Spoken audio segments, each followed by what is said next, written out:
¿Cómo están? ¿Qué tal? Muy buenos días. Mi nombre es José Antonio Espinosa Márquez, soy médico residente de segundo año de patología clínica.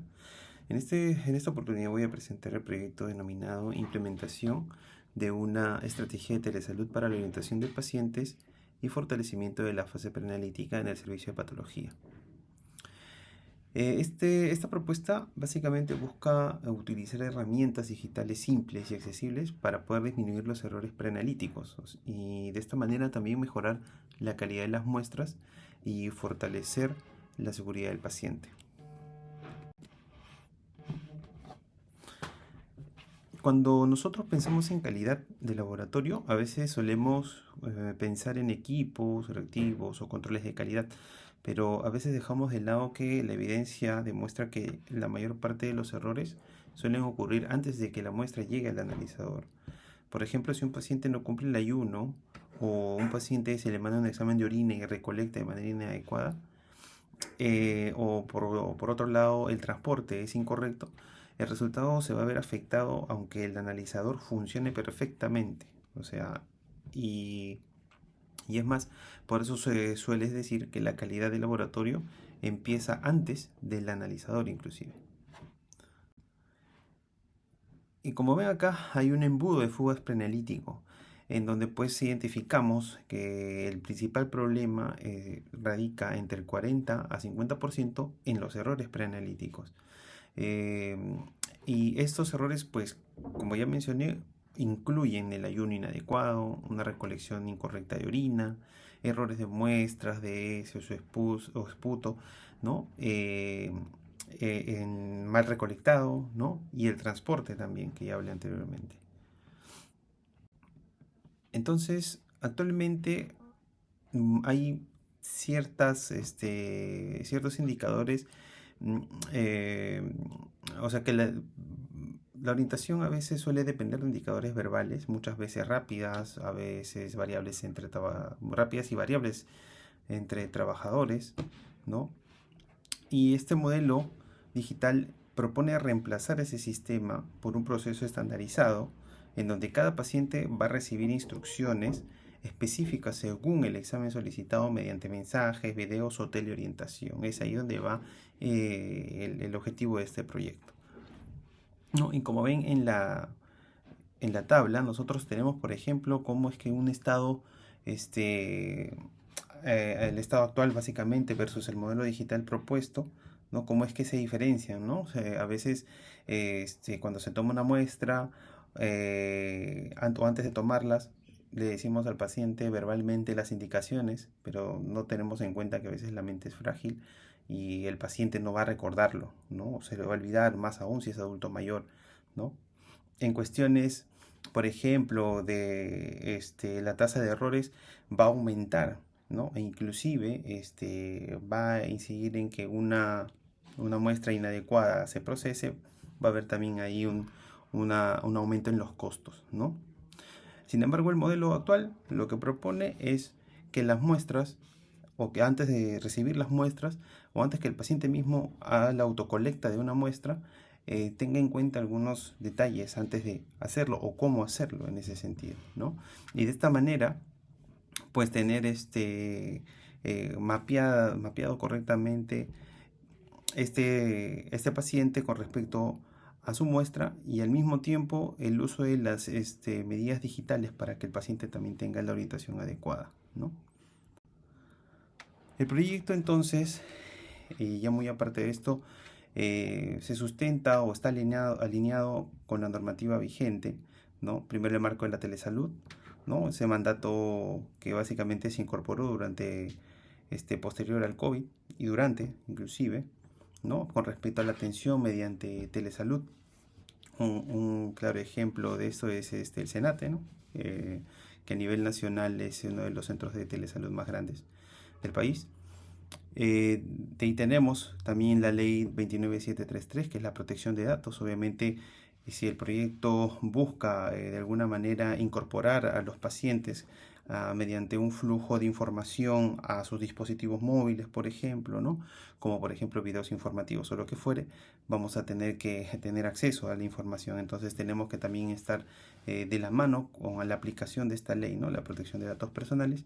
Y por último, la ISO 15189, que es básicamente una documentación que da o exige de manera muy, muy importante la calidad de los laboratorios, ¿no? Y estandariza y monitorea, sobre todo, específicamente para este caso, la fase preanalítica. Y ahora, ¿cómo es esta arquitectura o flujo de datos? Primero tenemos lo que respecta a este escudo de privacidad, ¿no? Ya que nuestro objetivo es digitalizar la información, por ejemplo, que el paciente tenga acceso posteriormente a que él deja su muestra, automáticamente se ingresa al sistema sus datos y el sistema reenvía una información, por ejemplo, deja una muestra de orina y le reenvía por mensaje de texto, o le reenvía mediante un video educativo, o le reenvía mediante mensajes por WhatsApp la información de cómo es que tiene que colectar la muestra, ¿no? Entonces, y así el paciente pues lo va a tener exclusivamente a la mano y va a poder acceder y no se va a olvidar, ¿no? Y para esto, pues obviamente tenemos que hacer un entrelazamiento de diferentes sistemas, ¿no? Sistemas hospitalarios, como todos lo tenemos, GIS, LIS, ¿no? La interfaz digital, esta es la parte de la aplicación de este posible proyecto, ¿no? Y el usuario final y el beneficiado sería el paciente en este caso, ¿no? ¿Y qué equipo participaría con respecto al hospital? Básicamente el área clínica, nosotros los patólogos clínicos, ¿no? Junto con el área, o sea, el área laboratorial con el área clínica, ¿no? El área operativa, los tecnólogos médicos, personal técnico del laboratorio, importante en este punto, ya que ellos van a dar la orientación inicial antes de la toma de muestra, ¿no? O la autocolecta, ¿no? Y la parte tecnológica de calidad y el área de soporte técnico y el responsable de calidad, lo que va a ser el análisis de errores y cumplimientos de la ISO, ¿no? 15189. En este apartado, el viaje digital del paciente, esto básicamente resume la experiencia del usuario. ¿Cómo es que va a ser la experiencia del usuario? Como primer punto, el paciente va a recibir una orden médica, ¿no? Posteriormente recibe una orientación digital personalizada, cumple indicaciones, ¿no? Acude al laboratorio con una preparación adecuada y finalmente obtiene resultados más confiables y así disminuye la probabilidad de repetir exámenes, ¿no? Que actualmente es muy frecuente este tipo de errores, por decirlo de esta manera. En este punto, por ejemplo, esto también está centrado a lo que es la equidad e inclusión, ¿no? Pacientes, por ejemplo, que de alguna manera no tienen acceso a información, nosotros le vamos a dar una alta alfabetización digital con videos instructivos, checklists interactivos, alertas automatizadas en este caso, ¿no? Si en caso, por ejemplo, los pacientes no cuentan con un smartphone, tener la disponibilidad de poder hacerlo mediante un mensaje de texto, ¿no? Que directamente pueden observarlo en su dispositivo móvil, ¿no? Y en este caso en adultos mayores o zonas sin internet, ¿no? A través de llamadas telefónicas, ¿no? Mediante chat, mediante callbots, ¿no? Que pueden de alguna manera relatarle, por ejemplo, al paciente, señor tal, recuerde que tiene su examen de orina, para hacer la colecta va a tener que hacerlo de la siguiente manera y le empieza a explicar haciendo una descripción detallada, ¿no? En cuanto a la parte del cronograma y despliegue del presupuesto, obviamente esto se haría en un periodo de 12 meses o un año, ¿no? Dentro de los cuales los primeros 4 sería la planificación de contenidos, la configuración misma de la plataforma, ¿no? Y a la par también se haría una prueba piloto, ¿no? Y por último la implementación completa ya con soporte técnico y la evaluación posterior, ¿no? Hacerle la supervisión recurrente mientras se va haciendo su implementación y se termine de completar el proyecto. En cuanto a los indicadores de desempeño, hemos optado por 4 indicadores. Tenemos muestras rechazadas, exámenes repetidos, cumplimientos del ayuno o pacientes y pacientes orientados, ¿no? Entonces, en cuanto a esto, este conjunto de indicadores va a ser básicamente la base y el éxito del proyecto, porque sería medido a través de ellos, ¿no? Y sobre todo el cumplimiento de las metas, ¿no?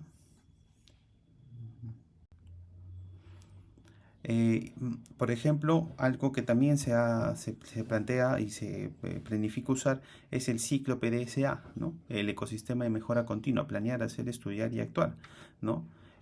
Planeando, diseñando protocolos preanalíticos y guías digitales estandarizadas, haciendo, ejecutando envío de teleorientación al paciente agendado, ¿no? En lo que representa estudiar reuniones mensuales del comité para monitorear el IS y evaluar el porcentaje de rechazos, ¿no? Y actuar ajustes ágiles, ¿no? Por ejemplo, simplificar los videos confusos, o sea, a veces hay que reforzar la información también con llamadas o hacerle acordar al paciente de esa manera, ¿no?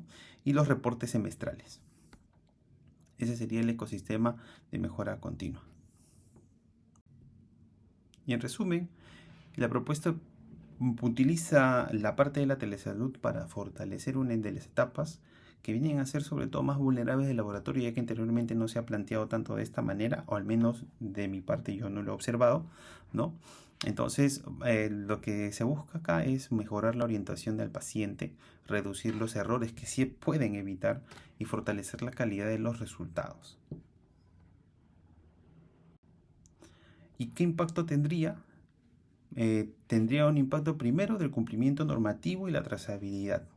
Segundo, de la modernización centrada en el paciente, ¿no? Y tercero, eficiencia operativa mediante reducción de exámenes repetidos y desperdicios, ¿no? En conjunto, todos estos beneficios mejoran o mejorarían, en este caso, simultáneamente la calidad, la seguridad y la sostenibilidad del servicio. Ese sería todo de mi parte. Espero que haya sido de su agrado.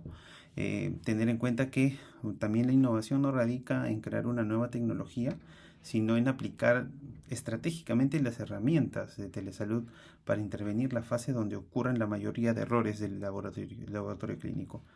Y de esta manera también integrando educación, la educación propia del paciente, ¿no? Está este detalle de la alta alfabetización en el paciente, ¿no? Además, por la parte ya laboratorial, mejorar la trazabilidad, ¿no? Y también los ciclos de mejora continua, ¿no? Y todo esto en un solo y único modelo operativo. Muchas gracias.